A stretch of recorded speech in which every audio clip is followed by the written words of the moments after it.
it's time to bring out the brooms in Deektown. And since those Demon Deacon pitchers had a tough time against UNC's high-powered offense, I'm making a call to our bullpen. Let's go to Daly on the diamond with our closer, Caroline Daly, to break down how the Heels hit it out of the park against Wake Forest. Caroline?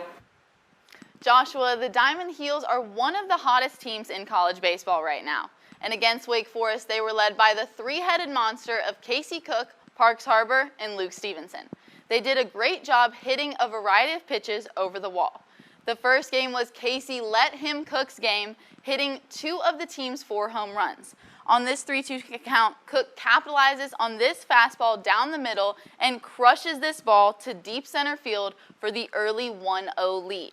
On this next at bat, he's going to get a breaking ball, and that is going to curve down and inside, and he's going to rocket a 3-run homer to right field to give the Heels the 5-1 lead.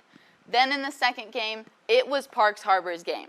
All 3 of his home runs came off of different pitches. The first one is a curveball. Second one is a low slider, and the third one is a fastball right down the middle. But what was one thing that all of these at-bats had in common? In all 3 of them, Harbor had 2 strikes in the count. This was the first 3-homer game of Harbor's career and the first by a Tar Heel in 22 years.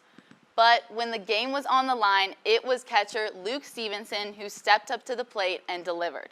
In Saturday's game, Stevenson hits a 3-run shot in the top of the 8th to put the Heels up 8-4 and clinch the series against Wake. Then in yesterday's game, he secured the series sweep. The game is tied 10-10, and Stevenson barrels the go-ahead 3-run homer to make it 13-10. The trio had 19 of the 28 RBIs in the series and 10 of the 14 home runs. And this is what makes the Heels dangerous. Joshua?